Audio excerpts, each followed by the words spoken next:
Hello, welcome back to another episode of the Tackling Sport podcast. Since the podcast started, Ireland haven't won, so it's delighted to be able to celebrate an Ireland win, albeit against Andorra. And obviously, throughout Tackling Sport, previewing international football, we've had Oisin McQueirns on. Oisin, I'd say you're delighted to be on talking, I suppose, positively about Irish football. It's about time, Sean. Yeah, it feels like I've been on this podcast a couple of times and it's been pretty grim. But no, this time it's good. Listen, it's good to get a win. It wasn't all rosy in the garden, but the main thing is getting that win, getting that monkey off the back for Stephen Kenny. 4 goals, I suppose. And I was kind of speaking about this earlier, but like if you had offered me 4-1 at the start of the game, I mean, I would have taken it. All ends up. I Mm. know. I don't think 4-1 was a flatter result necessarily, but obviously going down 1-0, that was a huge surprise, and that will kind of put a dampener on it. But first half was poor as well. But listen, 4-1, get the win, first win, couple of goals for Troy Parrott. Like, I suppose there's plenty of positives to take from it. So yeah, on to Hungary now, and we'll see how that goes. But for a change, yeah, it's good to be talking about a win. But just before, obviously, we get into the game, were you a little bit surprised by the starting lineup? Like I looked at it, I was a little bit underwhelmed, to be honest.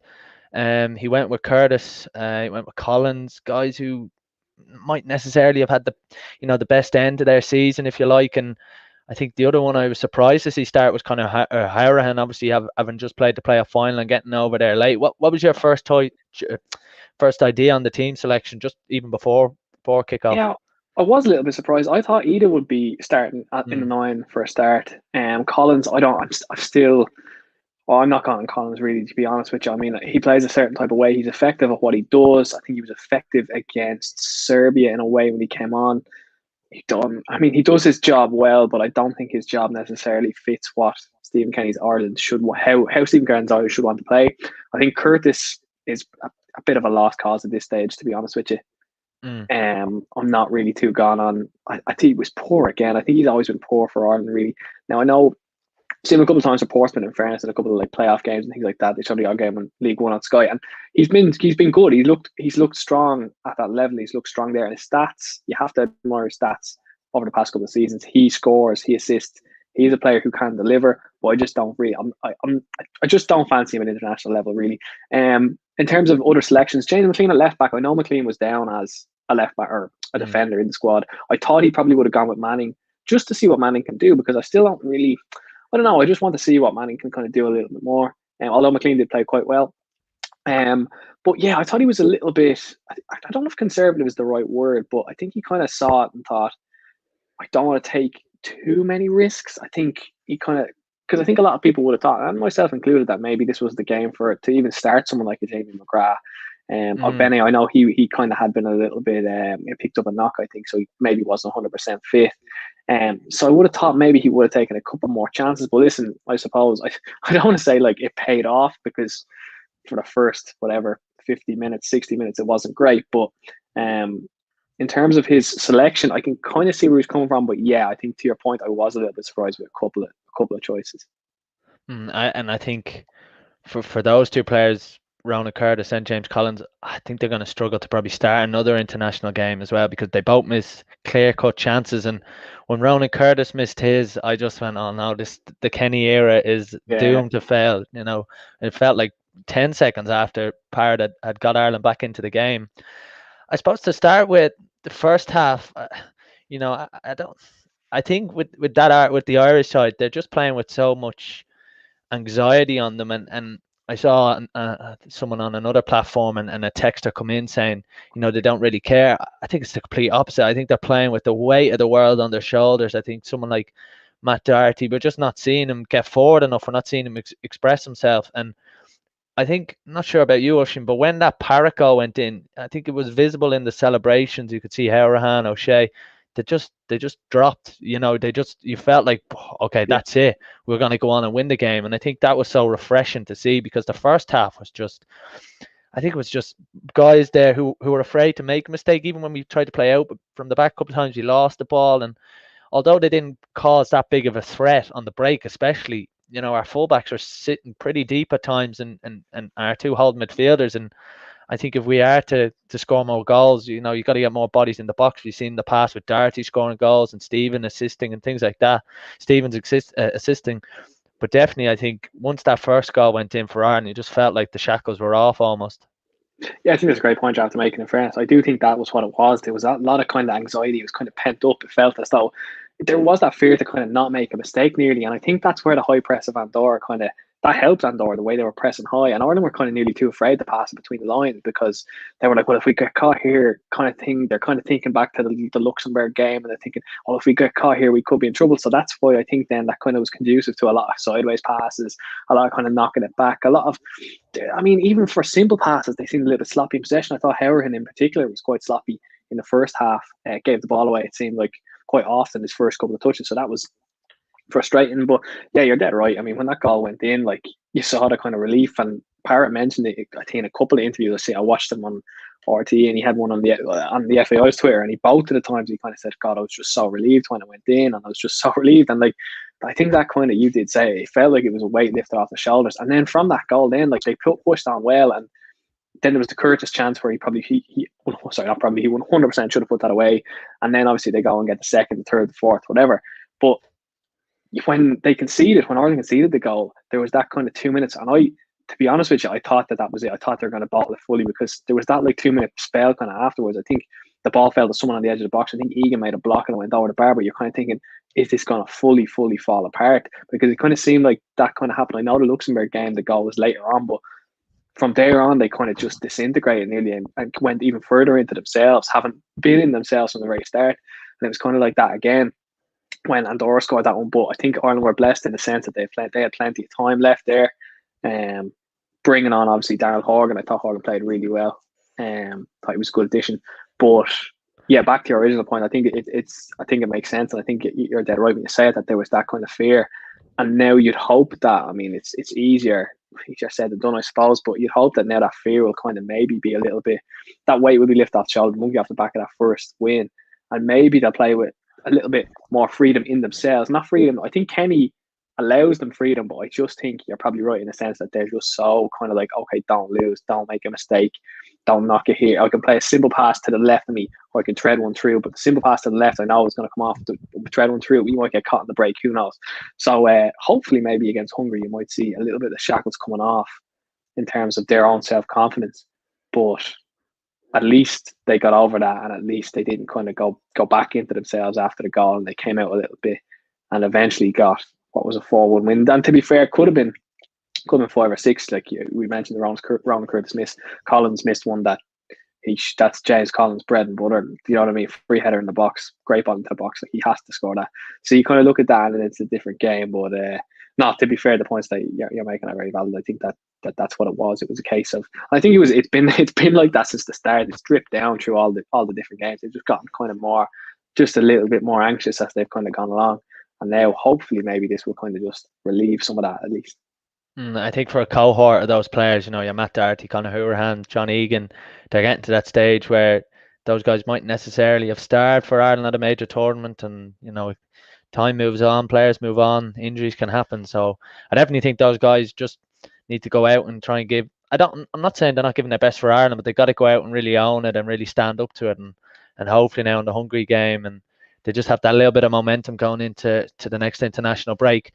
I think that there's probably nowhere better to start than Troy Parrott. I actually think it's pretty apt that you've got probably the golden boy of the Kenny Kids era, if you like, the person who's been put up in shining lights that ultimately, in a way, probably saved Stephen Kenny's job, if you like. Whether it was under threat, we'll never know. But I definitely think him stepping up. I think if Ireland were to win in another way with like a free kick or something, but I think the way that it was one of these young guys who, in fairness to Mick McCarthy had in the senior setup with Robbie Keane, you have to give them credit, but it's very much under Stephen Kenny that he's kind of stepped up today, and I think it's very apt for Stephen Kenny. I think it's one of his saving graces that, like I said, this golden boy of this generation has come up trumps when it mattered for Ireland, and the first goal is obviously something that you probably expect from a player like Troy Parrott on the edge of the box. But I'm very impressed with the second goal, albeit probably the keeper should save it. But to get up and win that header, no, I think he was absolutely outstanding and deserve. Do you think he was deserving of man of the match, Oisin? Oh, 100%. Yeah, absolutely. I think I love the way he kind of dragged the game and stuff. Like, I loved his first goal actually, because like that was something that we hadn't seen. I don't think someone just getting the Mm, ball and thinking, okay, I'm going to attack these lads. I mean, like you should have the confidence. Any player there should have the confidence to kind of go, well, these lads, all due respect to Andorra, like they're playing in what the Spanish fourth division. You know what I mean? Like any player who kind of has a bit about them will think, okay, I can take these, I can go at these, and I can get the better of them. And that's what Parrott did. And it felt like he was the first player to do it in the game. Kind of got the ball and thought, all right, like, do you know what I mean? I'm just going for this. And I was kind of thinking he'd taken a little bit too much out of it, I think, with that last touch, but the way he mm, hit it across the keeper was lovely. And it was the right goal. Yeah, the second goal was impressive too, to be fair. I like how we got up. As you said, the keeper probably should have done a little bit better. But I think it's a good point in fairness, because it is one of those where you're looking at the game and you're thinking, if this game and what if it was that when it was 2-1 and I was looking at it, I was thinking if this was to end 2-1 and it's say Ireland go down 1-0 and the goals come from McLean and say Duffy header and mm, Ireland win 2-1, you're looking at a different game. You're looking at the headlines that Kenny this, Kenny that, Kenny this, Kenny that. The fact that Parrott scored 2 goals, now I know the other 2 goals came in the end and made it a little bit nicer, but the fact that Parrott scored those 2 goals, you're thinking, okay, Parrott's after doing Kenny a serious solid here, because that's what the story's going to be. And rightly so, that's what the story should be. 19-year-old scoring his first 2 goals for Ireland. But I think he changed the narrative in a way. But I thought his all round game was pretty good, to be fair. In general, like I liked I liked the position he was kind of playing, because he was floating mm. around a little bit. He was popping up in different little areas, which I kind of liked that about his game. And you could see that when that first goal went in, his confidence was up, and then obviously from the second he was flying. But one thing I will say, I think maybe he could have been a little bit more ruthless in that ball across to Curtis. I know it was a great ball. I mean, in hindsight, Curtis taps it in. 99 times out of 100, Curtis taps that in, and you go, oh, that's a great play from Parrott. Look at that, so unselfish. But like, you're kind of thinking, I'd love him to hit that. Do you know what I mean? Get yourself a second or a third. But yeah, I thought Parrott was definitely the best player on the pitch, to be fair to him. And it's great to see. It's great to see that maybe we have a player that can pull us out of holes against teams like this, because that was the beauty. I think I've spoken about it before, but that was the beauty of Robbie Keane for me.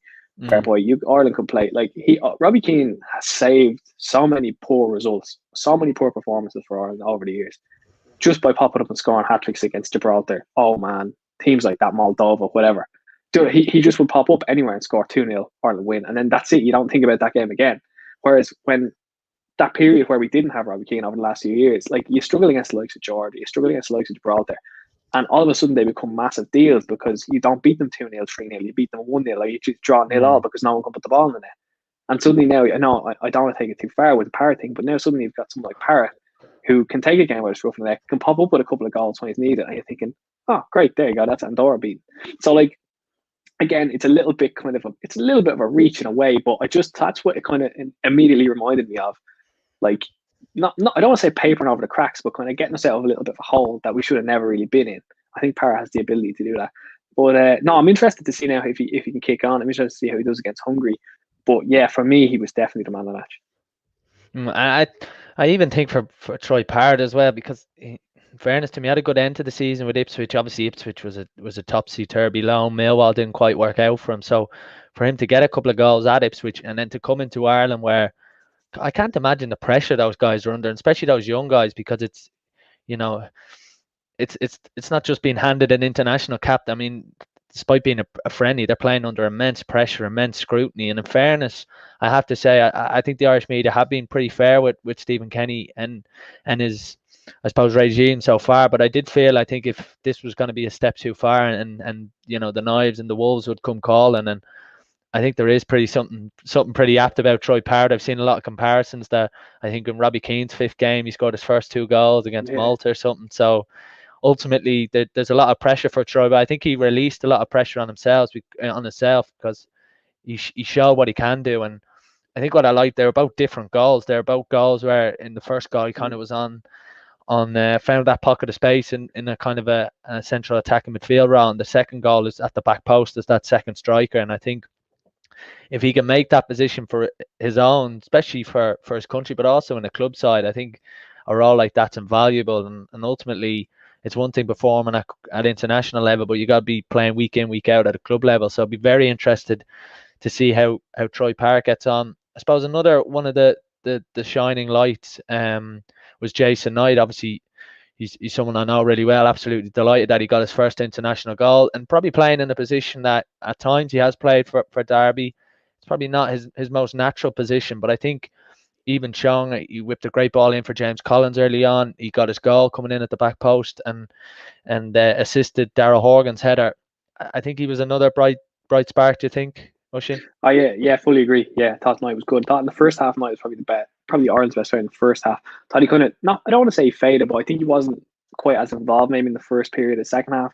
But then towards the end again, he kind of, I don't know if he got a second win or what it was, but he kind of just felt like he was more involved in the game. I'm a huge fan of Knight. I know Derby have played him in like a heap of different positions Mm, across the midfield, and I like that about him. I think we spoke about it before that maybe there's not necessarily an issue, but maybe would it be a problem that he hasn't quite nailed down where in that midfield is his best position yet. But to be fair, it's probably something that Kenny will be happy with, his versatility. I know he's not naturally probably suited to a wide role, but he can do it if needed. He's not naturally suited maybe to a defensive midfield role, but he can do it if needed. He can play a 10, he can play in the centre he can play in the centre as well. So I like that about Knife. And for someone so young to be that versatile, because that seems like that's something that players kind of grow into, like your Milner, Stuart Dallas, or something like mm, that.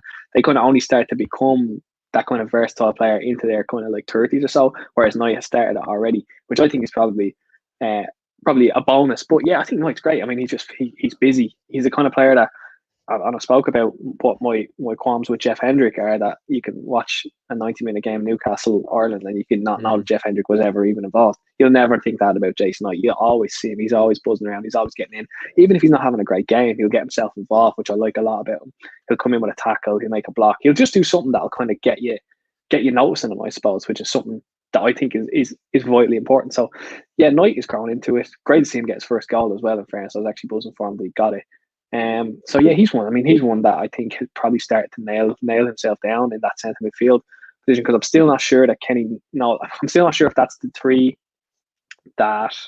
Or I'm still not sure of Kenny's best three. I don't think Kenny's kind of sure of it Yeah. either. I mean, Cullen up and down. I didn't think he was great today.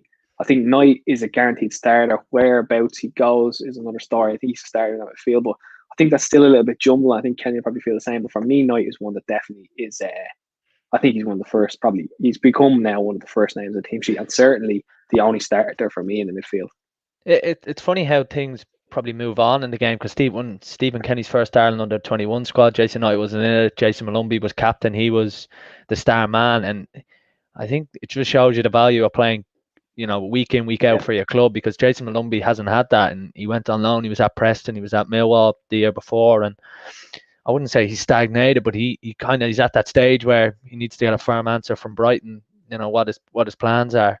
Um, but certainly I think that versatility for Jason Knight does give him an advantage. I also think it gives a couple of other players an advantage. And I think if you're Stephen Kenny, you're looking around thinking, I'll play. He's playing where he plays is another question, but we'll get to that position. I suppose without Curtis and Collins, if they don't start, which I for one probably predict they won't.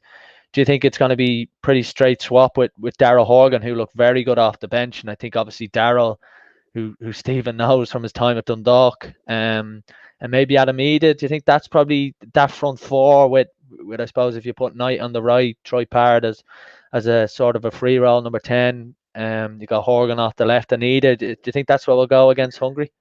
I think so. Yeah, I think I'm supposed to start with. I think Horgan definitely comes in. I think Horgan's been brilliant. I thought he was really good when he came off the bench. I think he's been really good in every single Mm, game I've seen him under Kenny. I think he's been probably one of Ireland's most consistently good players.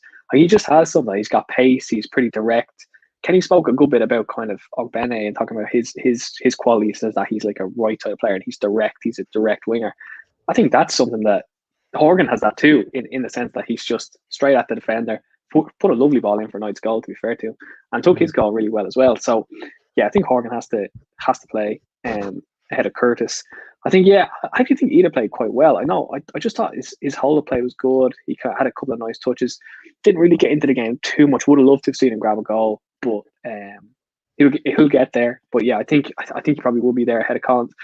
Knight, as I said, Knight outright is fine, but I just think, and I think Kenny mentioned it in the presser as well afterwards, that he wanted Knight to kind of come inside a little bit more and give Doherty a bit more mm. space on that right hand side, because it did seem as though sometimes, I don't know if Knight was in Doherty's way, or like I just don't think it kind of didn't really knit very well together. I just think maybe it was the fact that it's the first time that's been done, those Mm. two players, and it just didn't quite. Not to say that it was a weakness, but I just don't think it was exploited maybe to the best of its ability, or to what Kenny wanted. I'd say he wanted Knight to come in, and then Doherty just has the freedom on the whole right hand side, because that's when Doherty's at his best. When I think anyway, when he has the freedom of a full side, and like he's not gonna come up against, like, especially with a game against Andorra, like he's not gonna come up against a left winger of too much quality. So like he probably would have ideally had that side. But yeah, and then Parrott, I think, then kind of floating around a little bit, or just basically just doing what he did tonight, really, and just kind of making himself busy, getting in positions as that kind of second striker. I think that's probably a way to go.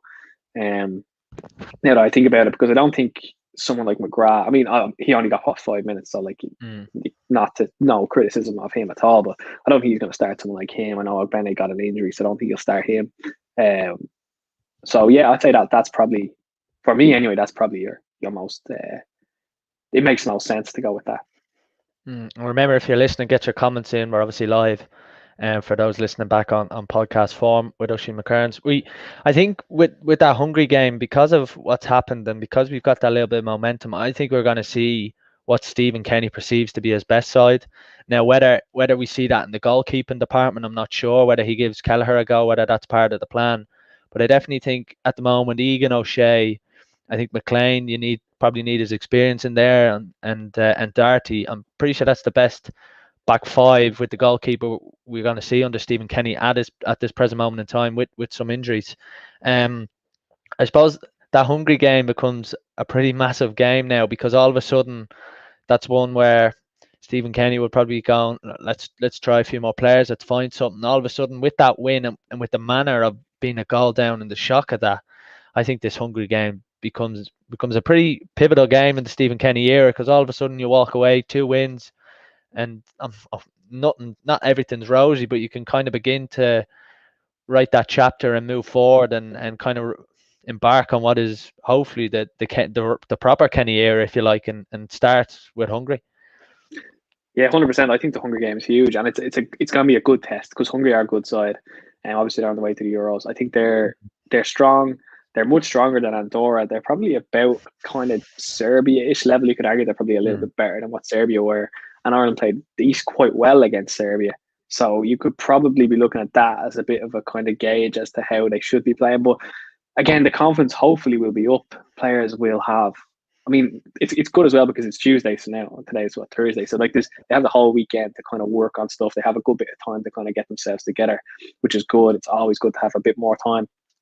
So you'd be hoping that like everything's kind of fallen a little bit nicely into place for this one. So like, I think it's a huge opportunity really for Ireland to get something, to get a good result there, because as I said, Hungary is a tough game, no question about it. But everything from tonight, getting the win, Troy Park getting his first couple of goals, players coming off the bench that looked like they could seriously impact in the future in terms of starting the next game.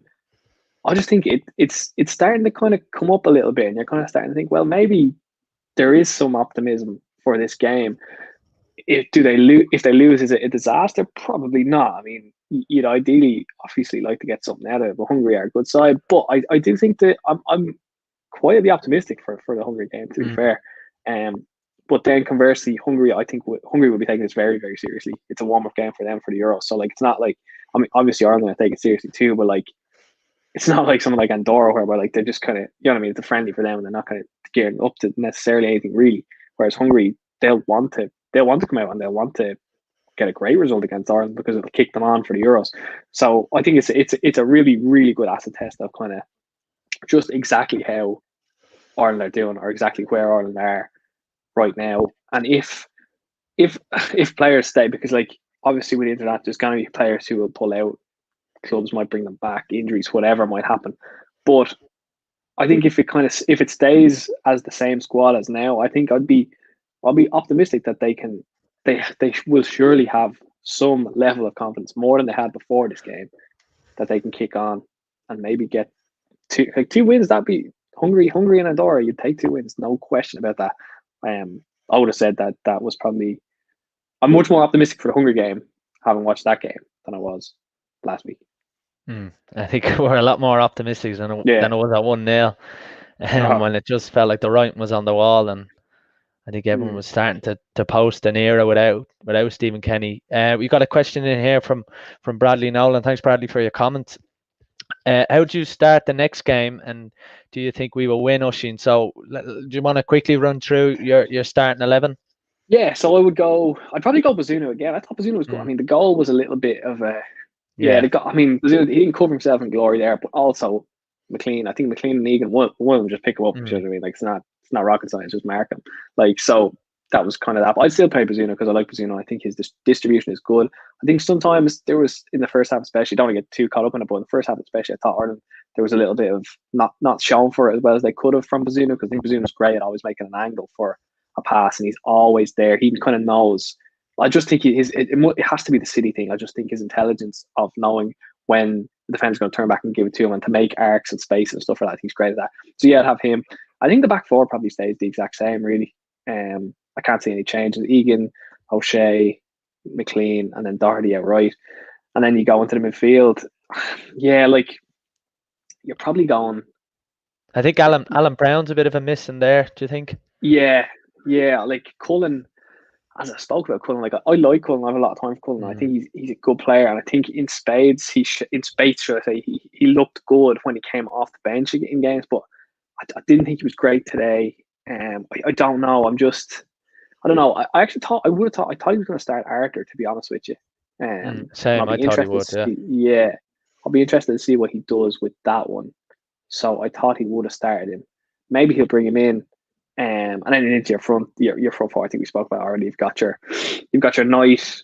Ida probably plays as the Knight. Like yeah, because I don't think I can't really just.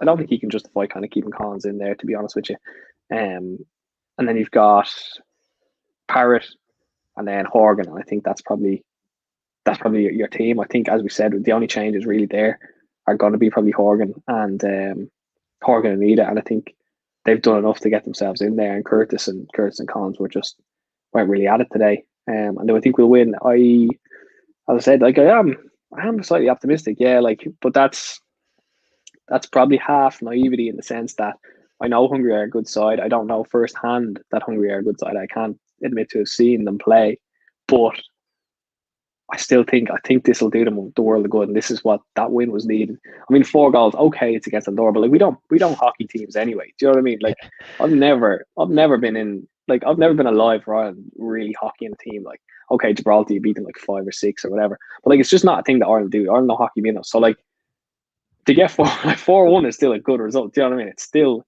4 goals. I don't really mind that who it comes against. So yeah, for me, I'm optimistic as I said. And I think a win would really silence a lot of doubters. Yeah. I'd be the same as Oshin. Really, I do think Harry Arter will play though. It was pretty noticeable when he came on. I think after 10 seconds, he rubbed one of the Andorra players up the wrong way, and there was a little bit of a little bit of Muslim coming lads probably. together. But I'm not sure how Conor Howard's recovered after the playoff final. Um, I know Swansea weren't great. I wouldn't be surprised to see maybe Arthur come in there for either Cullen or Hurahan, because I'm not sure how much more the ball. I think with 70% possession today, I don't think we'll get anywhere near that against Hungary. mm. And I do think I Harry Arter. just a quick caution. I didn't think Heron's deliveries were that good today either. No, I don't know. Yeah, I he started off really well for Swansea, picking up a couple of goals. He got a great free kick. He scored a great goal away at Luton. But recently his performance levels have kind of dropped off a lot, and I think with someone like him, even if he plays bad, you always expect his delivery to be good, and it just quite wasn't on the money. So I wouldn't be surprised to see him come off. But I think Harry Arter is our best midfielder out of possession. I think he's phenomenal yeah, for that. I think he's made a pretty much a career out of it at Bournemouth. That's where Eddie Howe deployed him. He's so good at pressing. Against Wales, he was brilliant that night, alongside Hendrick. And David Moyer, I think, was also in midfield. So I wouldn't be surprised to see Harry Arter. And I think he probably deserves a run. I think everyone remembers how it ended with Roy Keane and Martin O'Neill. But I've always thought as someone who was probably underutilized with Ireland. And I definitely think he deserves a go. I also think for him, I'm not sure, his club situation at the moment. I'm pretty sure he could be on the move. So he'll be chomping at the bit to play. Just remember, if you're watching, please like and subscribe if you're new, and get a comment in quickly. But before we go, but Ushin, I suppose now looking on, I think if you're Stephen Kenny and Keith Andrews and Anthony Barry, obviously in the backroom staff, you're probably sleeping that little bit easier. But I think I'm not sure during a game that you win, you can hit rock bottom. But I'm pretty sure Irish football got very close to the edge when we were 1-0 down. After the first half, that was just, I was on my phone and I looked up and it was 21 minutes and I was going, geez, how has this Yeah. happened? But I definitely think, as Connor just said here, you got a question in from Connor Swords. What was going through your heads when Andorra went 1-up? I certainly started thinking about managers. I know you were the same. You had a quick Google search. Yeah, I did. It was a bit grim as well. I kind of had a quick Google search just to see who the leading contenders were. It was like your Roy Keane, Mick McCarthy was in there. I think Stephen Bradley was there. Steve Bruce, your kind of relegation specialist, really. But yeah, for me, it was one of those surreal ones. It was the same as the Luxembourg game where you're looking at it, I think it was no way. And I actually remember the same feeling when San Marino when one Mm, or scored that goal against Ireland, whenever that was 2008, 2009. I think there's no way I've just seen this. Like, there's no way. I can't. No, it's like that hasn't happened, and that's what it kind of felt like today. And then when they had that chance again, and afterwards, like straight after to nearly make it 2-0, it was probably a half chance, but still, like it yeah, was. Do you know what I mean? Like, you're still kind of thinking anything, and everything goes through your head, and you're on Twitter, and everything's like, oh God, oh Jesus, oh God, oh God, and it's all yeah. the same thing, and you're Have thinking, ha, oh, have we hit rock bottom? yeah, exactly. And you're thinking, what's going to happen now tomorrow if this stays I 1 know. 0 even if it goes to 1-1, that's a disaster. Andorra are the fifth worst team in Europe, 158th in the world rankings, first goal in whatever it is, stupid amount of time. And you're sitting there thinking, we're a laughing stock here. And then Troy Parr pops up with 2 goals. You know, that's fair enough. We're good. Do you know what I mean? So, yeah, there was that panic stations for sure, definitely. But I kind of, it's easy in hindsight to say, I always thought we'd pull it back. But to be honest with you, when they went 1-up, I don't think I thought they'd pull it back. Really, I thought that it might just be another one of those Luxembourg games. But again, blessed, I suppose, that there was a good chunk of time left in the game. Yeah, no, but in fairness, as soon as I saw the first goal went in, I saw Hurahan's reaction. O'Shea, I just thought, we have to. And then but in fairness, when Ronan Curtis missed that sitter, I just thought, no, this is Yeah, it. This isn't for saving. But no, I'm sure Stephen Kenny will sleep a lot easier tonight. But I also think for him, that Hungary game's massive. To be honest, I'd probably take a draw if it was a good performance.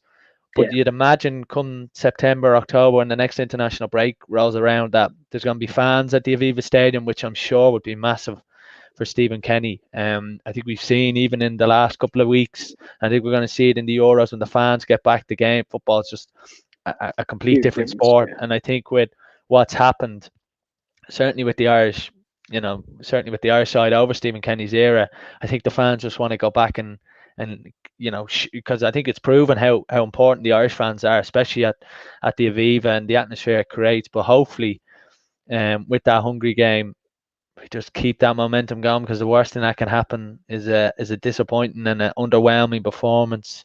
Um, just before we go, actually, here's a question which I'm sure you'll enjoy answering. Oisin being a massive Leeds fan and someone who likes to tweet about Patrick Bamford. love Patrick Bamford. Yeah, Connor says people keep saying to me we should try get Bamford to declare. If you were Patrick Bamford, would you want to declare for this Ireland side right now? The only thing I would say is when Ronan Curtis missed, he went with his left foot, and all I was thinking is if that's Patrick Bamford, it's two It's a one. goal.